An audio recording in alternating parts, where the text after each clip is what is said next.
Hello বন্ধুরা, সবাই কেমন আছো? চলে এসেছি আমার ননদের অষ্টমঙ্গলা।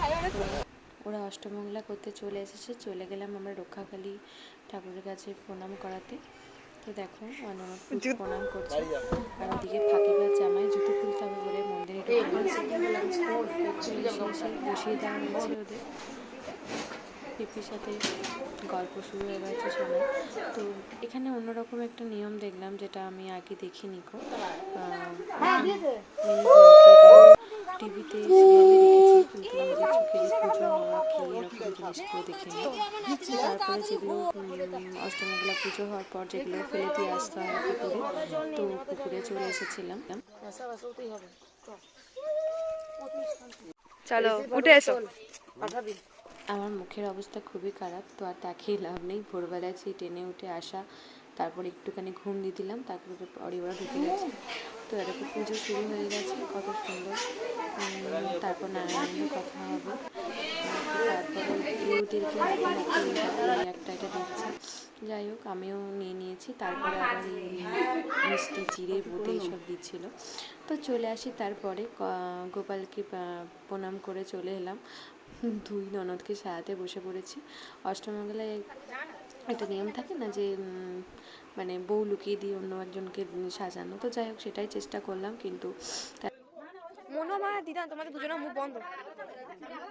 তো আমার বড় ননদকেই আমি বৃষ্টির মানে আমার ছোটো ননদের যার বিয়ে হলো তার মতোভাবে সাজানোর চেষ্টা করছি। যাই হোক, সাজানোর পর চলছে। দিদিরও একটু সাজার ইচ্ছা ছিল, কোনোদিনও সাজানো। তো যাই হোক, এই এতে দিদিরও একটু সাজা হয়ে গেল। একদমই দিদি সাজে না। আর তারপর বৃষ্টিকেও একটু রেডি করে নিলাম লাইটের মধ্যে।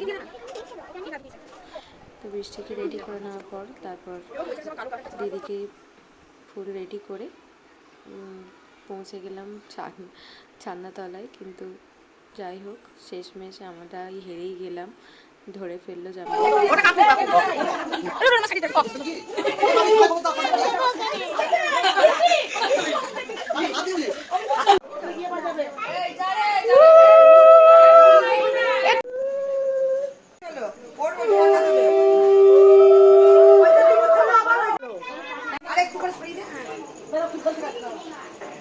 অষ্টমঙ্গলা পাঠ কমপ্লিট হয়ে যাওয়ার পরে আমাদের জামাইয়ের ছিল সেদিনই বার্থডে, তাই তার একটু ছোট্ট করে বার্থডে সেলিব্রেট করা হলো।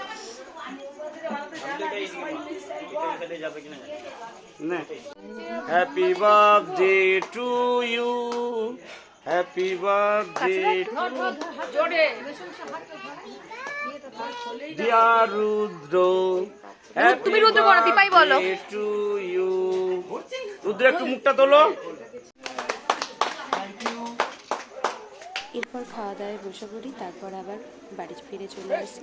তো চলো, আজকের মতো টাটা, আবার দেখাবো অন্য একদিন।